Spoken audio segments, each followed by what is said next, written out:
What's up guys, welcome back to the channel. So the thing that is exploding right now in the headlines, which is crazy everywhere, is about Xbox. What the heck is going on with Xbox? Is it cooked? Is it not cooked? Are they making profit?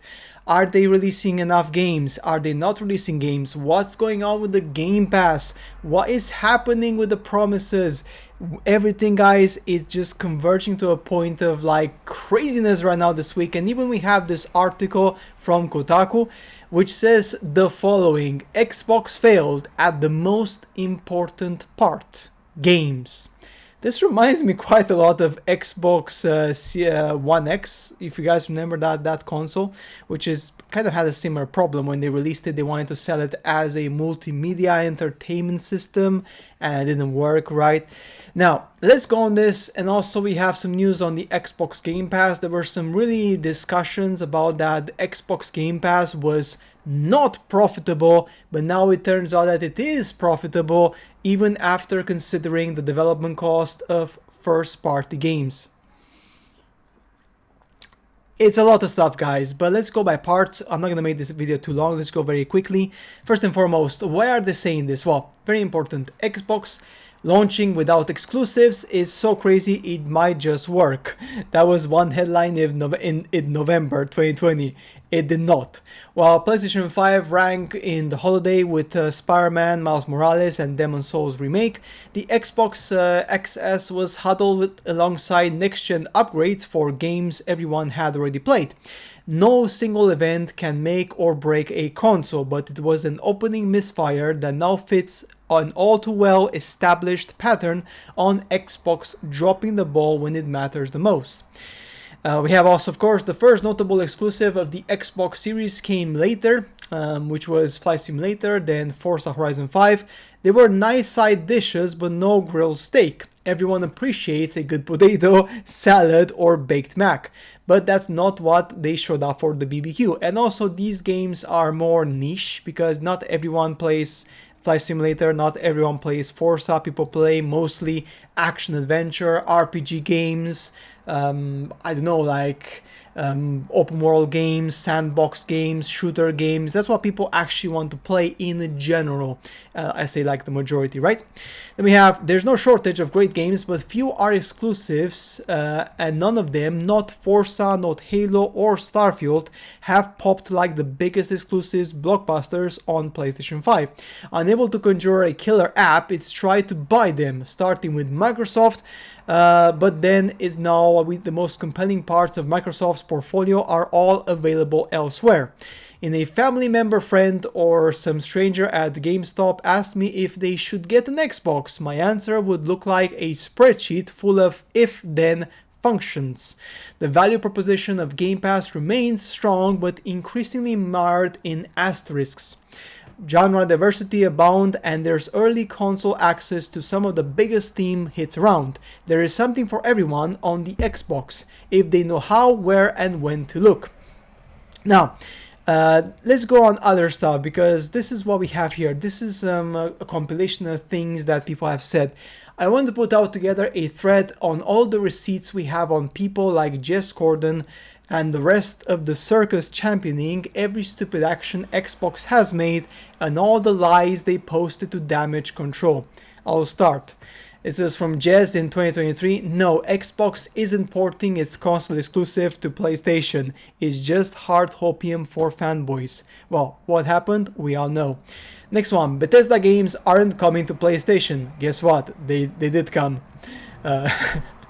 It was the most recent one, of course, like was which one was it? Doom Dark Ages, right?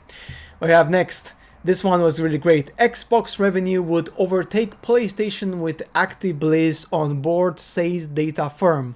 Well, this didn't happen either. Pass is value destructive. As we have here, look at this. Look at this one here. As a choice, we have the option of a subscription, which we love as a choice, but not to the extent, not trying to kind of cannibalize the other businesses. We see it as just a customer choice, and I think it will stay in that 10 to 15% of our overall revenue, and it's profitable for us. Great. So not cannibalize. That's exactly what's happening right now. Free? Yeah. I Okay, get what I you just want mean, to make but sure stands that Game Pass isn't free. yeah. I Okay, get what I you just wanna mean, make but sure that- yeah, but like It's not the best marketing that Yeah. people still say, Yeah, oh, for it's- free? It's the cost of doing It's business, not- right? pretty At a certain point, like, Well, so Game Pass is profitable, Xbox is profitable, Yeah. and it's I've said sustainable. Yeah. People's like, is that profitable or not? Well, like, I think people get hung up on like, well, you're spending $70 billion buying something. You're making $70 billion a year, but that's not how it completely works. different. Yes, That's not how it works. Yeah. But on Okay, so if it's profitable, why did they cancel so many games? What's going on with Perfect Dark and other games which are canceled? Why the cancellations? we're going to take 4 games to the other consoles, just 4 games. Not a change to our kind of fundamental exclusive strategy. We're making these decisions for some specific reasons. We make every decision really with the long-term health of Xbox in mind. And long-term health. Well, that didn't happen. Now all the games are coming to everywhere, right? Which is good, but again, they lied, right?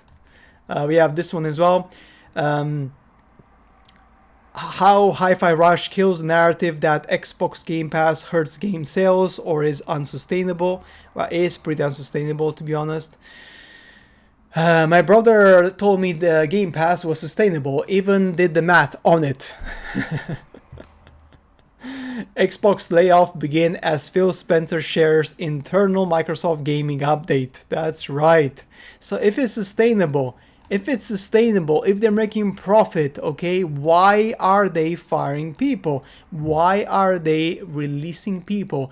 That's the big question, guys. Again, that's the big question. If they're making so much money, why is Xbox, if Xbox is profitable, why are they not making their first party games, expanding even more, making even more games, and dominating the market with their first in class games? What's happening? That's my question.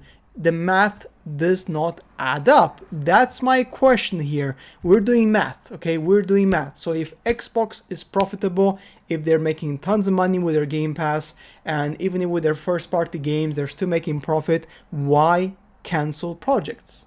Why did they cancel, was it 3 games last week, I believe? 3 games or 4 games, like they canceled in just a week? Like, what is going on?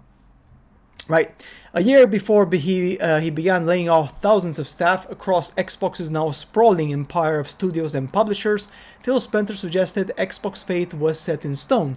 The Xbox One generation was too disastrous to recover from.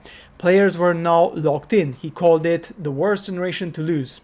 That logic paved the way to Microsoft's pivotal way from hardware and towards becoming a third-party publishing platform, hitched to subscription and cloud gaming. There is no world where Starfield is an 11 out of 10 and people start selling their PS5, he said in 2023. That's not going to happen. But Starfield wasn't an 11 out of 10 or even 9 out of 10. That's the problem, right? So we'll never quite know. It was a convenient time for the quality of exclusives to stop mattering. What do I have here? I'm proud to introduce the creation of a brand new Microsoft studio, The Initiative, led by Daryl Gallagher, a visionary storyteller who has worked across some of the most iconic franchises over 20 years, Spencer said back in E3 2018. This new Santa Monica studio is building a team with world-class talent to create groundbreaking new games experiences.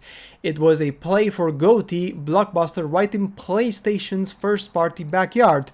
The Initiative would have the resources, the platform, and the creative independence to take bigger risks and create even bolder worlds. Apparently the risks were too big and the worlds were taking too long because the Initiative was completely shut down. So that's my question, guys. What has happened to Xbox? What is going on, right? Game Pass might be getting killed by first-party development cost. It suggested, alright, but then it got pushed back because they said that no, it's not happening. I mean, we have even here, I had this bookmark here. Where is it? Here, this one, guys. This is crazy. This is from Digital Foundry, and with this we're going to end the video. This is crazy. Just listen at this. This is insane, right? I think at this point, no company should ever allow themselves to be acquired by Microsoft. If you're a gaming company, don't do it. Stay out of it. It's a bad deal. People were saying this during the Activision stuff. Everyone that supported that was wrong completely. If we supported it, we were wrong. This was a big mistake. All of this stuff. I think It was a big mistake. Don't get into business with Microsoft because you will end up losing your business. And that's what is happening. You get acquired by these big companies like Microsoft, you get swollen in, it becomes tons of bureaucracy, tons of rules, you have no freedom whatsoever, it's all messed up, and then guess what happens? They end up canceling games. Guys, that's it for today's video. Again, make your own decision on this. I am not here to tell you you should believe that Xbox is cooked. I am asking, as a gamer and as a person who wants the future of gaming to stay stable for the future, for the foreseeable decades, is Xbox cooked? Are they literally destroying gaming with Game Pass cannibalization? Are they ruining studios which had talent, which had flair, but they got acquired and now they are literally being laid off and destroyed? That's my question. That's it for today's video, guys. As always, I shall see you later in the next one.